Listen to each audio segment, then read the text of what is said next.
ये ठंडा लगता है पेन होत है रुक ना तूने के तो हड़बड़ा देवल सो न पन्ने के 4 बजे भोर से तैयार हो ना कर लेकिन दिन भर रात दुल्हा बतिया उतारू लेट कर देतो पढ़े जाए में कॉलेज रोज तू ना बतिया रात 10 बजे हम के टाइम से जाग जाने ना प्रीति रात 10 बजे फोन कर लेन तो बिजी रहे अंकल पे रहे अरे हम 12 बजे करी ने तो ई मीटिंग में रहले करी रे वो जब के हाल बा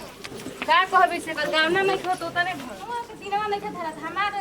हम ना कम बतिया में तो हमार फागुन में गावना होता है एकर में खूब बुझत के अपन करवा ली को अपन दुल्हा ले दिन धरवा के काहे के दिन बड़ी मगर आजकल दोनों बतिया तो सन का बात अरे देख दू साल के बाद अभी हमर गाँव ना होई काहे सुते जेल बड़े जो रहना हट ते जेल सुन एक बात कहता नहीं आ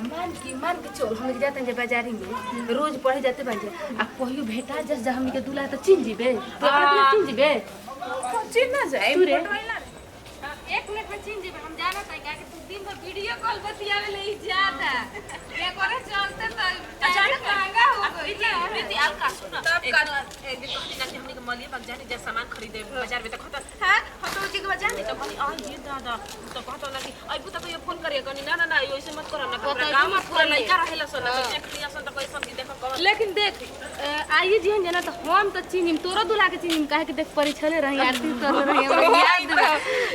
एकरा दुल्हा के हम चिनिम अपन दुल्हा के तो कोई के नहीं हमनी के कितना अच्छा बन कि एक बार शादी हो चल जहाली तू तो अभी तक जैकेट ना पहन लिया तू तोरा के झूठो के छाछ पे चढ़ा दे तुम दुल्हा ले बतिया तो बतिया तो दुल्हा फोन ना करलन बौरा उनका रे ना उना फोन करवा का फोन करे के का पहले जमाना के आजकल के लड़की बंद करते सन आजकल के तरह का हमरा लागेला ना कि उनका दिमाग तनी कमे लागत है यही से फोन ना कर चल रहे दे हमरा तो लागेला कि साफ एकदम बौरा है हम तोर मरद बौरा पागल हड़ी पहले जमाना के कोई बात कइले बाटे और ये जमाना के हमार घरवा में बड़ा ने दादा तो वो वही जमाना के खोज देले बन तोर दादा ठीक ना रे अपने लेखा के करे ना मन ह बात करे के तू नहीं जानी जैसे बात कर तो हमारा बराबर देखबे हमनी के मरद बड़ा खाता फोन ना करलन मोबाइल देले बड़ा ना एगो ई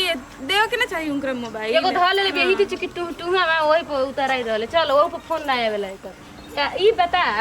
कि मैं उतना दिमाग उनका भी रही तो ठीक बा मान तनी एथी ला जालन चाहे कुछ जब वो चन्हा के रहतन कहते कि बौरा है ना हवन तो उनकर माने दिमाग रही तो मन करी तो बतियावे के तो हमनी के फोन अप करतन तो हमनी के बात ना करा देती जे तार दुल्हा के हम अपन नंबर देले रही अब ना करिलन बा पैसा ठेवा में के हवन नंबर देले रही तब का वो फोन नकलन देख ले वो 1965 के हवन जब लड़कन के बात करे तू फोन नंबर देले भी सारा करत तो दादा के खोजल हन तो दादे लखन रही हन हमनी के भैया के खोजल हन तो भैया लखन बन भैया के जमाना में लिखा का हवल का ठीक है कहत बीच भूमि के ले जाई हां होतने पावे के नहीं हमरा चूड़ी देबे के बा एल्बम में हां कांडी किने के रहे चूड़ी ले तोरा ये तो बढ़िया बहुत बढ़िया बढ़िया सामान मिलेला ना का हां इनकरे से तो मले में नंबर 1 दुकान है ये जानते नहीं किस ले ये कान में के देखाव हां अब जाता है हां वो ठीक लगता है हां देख ना हां मालवा अच्छा लगता है कौन रे हां हमरा ये अंगूठिया अच्छा लगा ले ले से तुम्हें का तिलो ये है कानवा में निकाल पे मालूम कोई हो कौन हो ये में के 5 रुपए के सेले का में लागल बा 5 रुपए के एगो ये कहने ना सस्ता सामान देवलन सबसे बढ़िया बेटा को कितना बेटा को निकाला ना जल्दी लेके चलो कौन अभी कॉलेज में देखा यो ठीक लगता हां वाला बड़का बड़ा वाला लेबू ठीक लगता है भाई देखो ना हाई वाला हाई गुलबीवा अच्छा लगता है ओजे में जो हाई वाला ठीक लगता का है ठीक लगता हे में से देख तो एमे उतना लाइट नहीं हाई वाला देखो ना बहुत मस्त लगता है तो तुम कदम हां गुलाबी वाला अच्छा लगता वो भी ले हाई रख दो देख सुंदर लगता कर पे हो 20 रुपए का ले ले ये वाला अच्छा लगता हां ले ले बाक 10 रुपए के ना ना एडी नग बा दे दी हम 10 रुपए में दे दे कम कर लन चल ले ले एगो ही हो गई अरे कुछ चूड़ी देखा चलो कानवा में तो बढ़िया लगता बढ़िया फोटो खिंचाइले ना फोटो बढ़िया खिंचाते हैं मस्त फिल्म और बहुत अच्छा लगा था एल्बम पर अपन एल्बम पर भी तब निकाल बढ़िया बढ़िया फोटो पड़े लगले बोल आउट करा कुछ पड़े लगता ए महाराज कहां गरो रहू नहीं के चिन्हाते ना अभी साइकिल जाता हूं हम चिन्हाते रे वके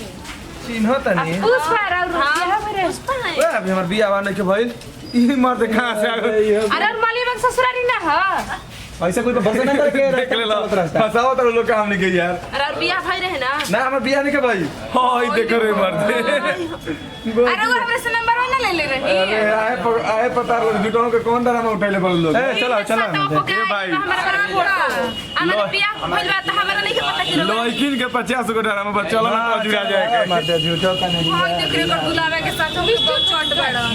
अरे इहे हो ये कौन तू दूसरा के ना गोड़ लागली शिकार है आई होरम ना रे इहे हो रे हम जान चिन्ह तैसे बढ़िया रे तब के इहे सटवा पर हमरा के फोटो आई रहे आ तो हम ऐसे आवाज ना तोरा देख तब का वो जो हमरे देख लागे त बियाह में देखल रही त तोरा के बुढ़बा बना के चल गुलन हमरो से नंबर ये मंगल तो हम मतलब तीनों कोई के ना मैंने याद आई देखल बोलल बतिया आदमी मैंने चिन्हई हन ना ऐसे कैसे हो सकता का हम कहीं चल सन जाए पसंद आ बेचारे बोर हो गला बस स्कूलों में ना देखल अरे हम पढ़े ना जिम चल घरे ठीक कहलो सन तू नहीं के ना तू पागल है आ सही में पागल हो पागल तब तीनों को तो बेवकूफ बना